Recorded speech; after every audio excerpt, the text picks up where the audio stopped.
pride, greed, wrath, envy, lust, gluttony, and sloth.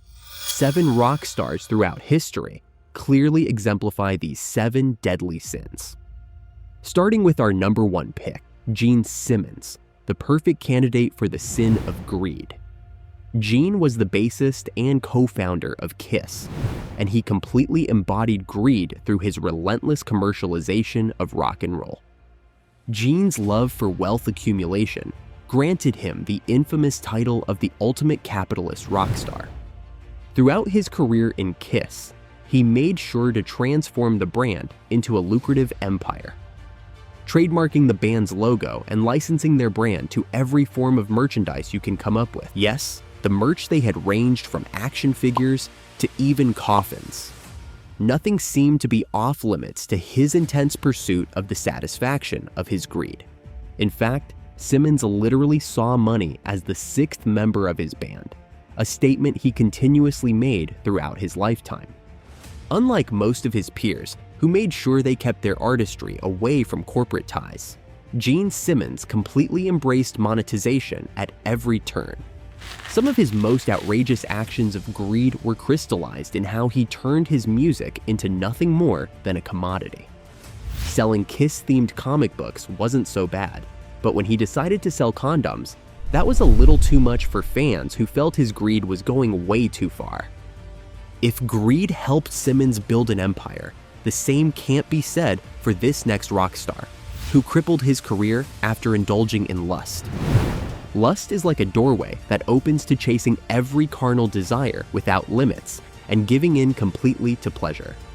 Jim Morrison, the lead singer of the rock band known as The Doors, completely embraced the sin of lust and all the earthly delights that came with it.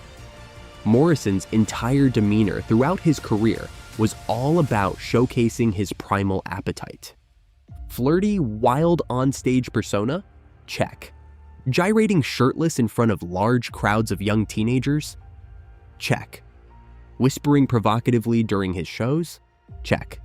Every Jim Morrison performance seemed more like a Dionysian ritual of seduction rather than a display of musical artistry.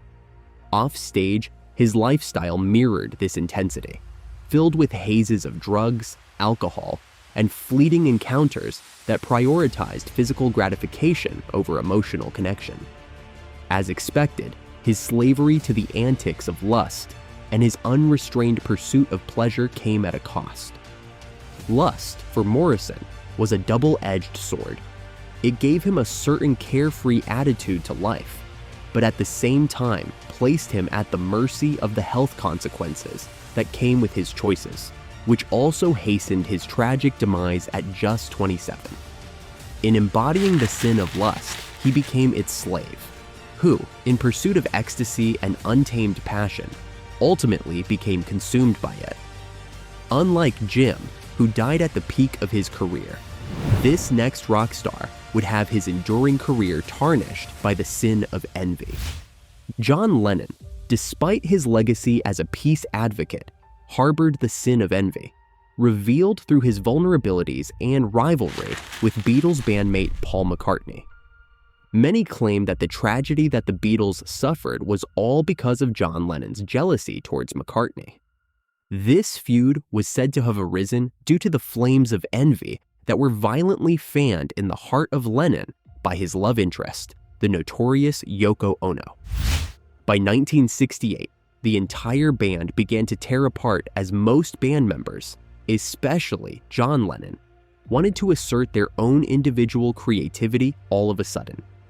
The fact that this sin had the power to tear down one of the greatest coalitions of artistic mastery goes to show how devastating the indulgence of the sin of envy can be.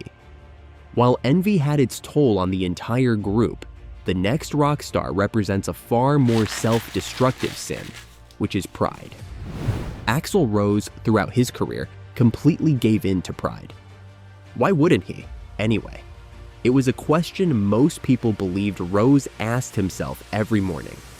The frontman of Guns N' Roses and a worldwide recognized star, Rose threw all the doors open to allow for his indulgence in the sin of pride. His indulgence in this sin has manifested in many forms. In his head, he is nothing but a diva, and this belief validates his many inconsiderate actions. Whether it is demanding absolute creative control, fighting with bandmates, or even delaying concerts. An example was when he cancelled his show in Glasgow Green, Scotland, just a day before its commencement on July 5th, 2022. But Axl's pride would do even more damage to his own band, especially because of his insistence on supremacy over Guns N' Roses.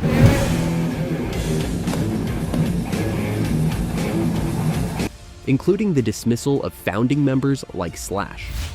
This action reflected an unchecked arrogance that alienated collaborators and fans alike.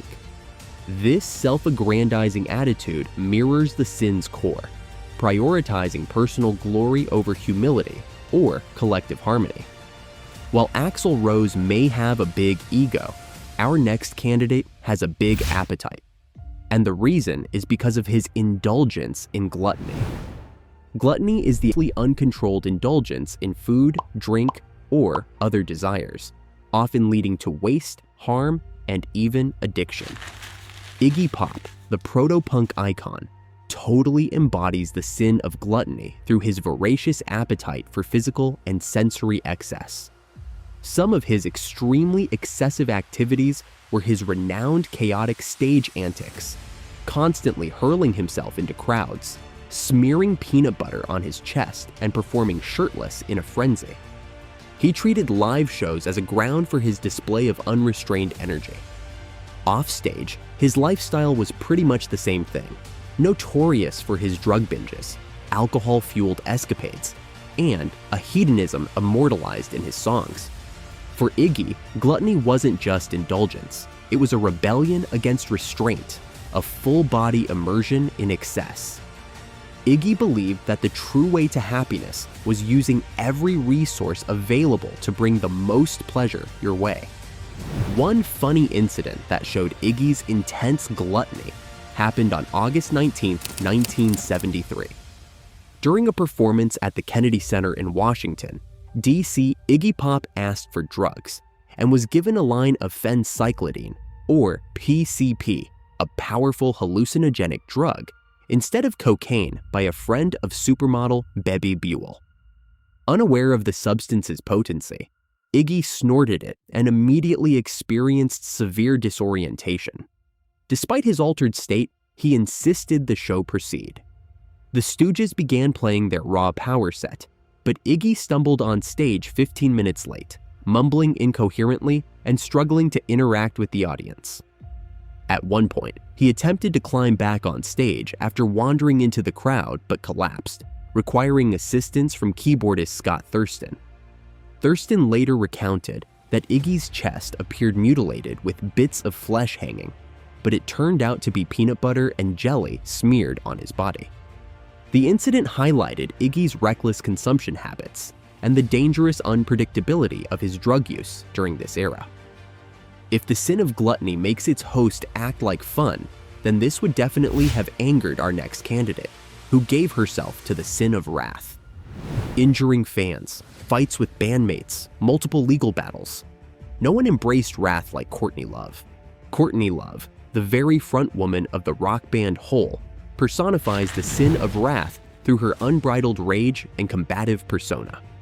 Known for explosive on-stage antics, violent outbursts, and public feuds, most notably with Nirvana members over Kurt Cobain's legacy, Love channeled fury into both her music and personal life. This unchecked wrath alienated peers and overshadowed her artistry, framing her as rock's volatile antagonist. One notable incident where Courtney Love acted out of rage towards her fans occurred on July 9, 2004, during a concert at the House of Blues in Atlantic City, New Jersey. During the performance, Love became visibly agitated and erratic. Reports from the time describe her yelling at the audience and even exposing herself on stage like a crazy person. What's even worse was the fact that she even threw a microphone stand into the crowd, which reportedly injured a fan. This led to a lawsuit filed by the injured fan, who claimed they suffered a concussion and other injuries from the incident. Love's behavior during this period was widely covered in the media, and it was part of a broader pattern of instability and confrontations during the early 2000s, often tied to her struggles with substance abuse and legal issues. Feuds, legal battles, and tabloid meltdowns revealed a psyche consumed by bitterness, blurring the line between righteous indignation and self-immolation. You curl your hair. You don't like it? It's nicer when it's straight because it doesn't make your... If the sin of wrath made Courtney Love do too much, this next candidate only did the bare minimum throughout his career. Syd Barrett, Pink Floyd's enigmatic co-founder, was a slave to the sin of sloth, not through laziness, but through spiritual and creative abdication. The sin of sloth is basically a lack of motivation, energy, or effort to engage in productive or meaningful activities. It's a sin that involves a tendency to be lazy, idle, or apathetic. An apathy that has often led to neglect of responsibilities, relationships, or personal growth. In Barrett, his potential was completely nullified by his indulgence in this unholy life of utter slothfulness. Plagued by mental health struggles and psychedelic overindulgence, Barrett withdrew from the band abruptly in 1968, retreating into a reclusive life expressed by his detachment from music and society. His departure mirrored sloth's essence, paralyzing apathy toward purpose and connection. Tracks like Chapter 24 hinted at his existential drift, while his later silence contrasted starkly with his early brilliance. Barrett's sloth was less a choice than a surrender to inertia. Once a visionary songwriter of songs like Astronomy Damen and other acts of creative masterpiece, his creative flame dimmed into passive resistance, echoing Happy Monday's Leseitis, an ode to lethargy. While others made his downfall into a story, Barrett's retreat showed the real cost of losing direction, a brilliant mind left behind, with all that potential going to waste. He didn't find peace or rebellion in being lazy, just an empty escape. It's really a story about how losing your sense of purpose can slowly wear down even the best of us.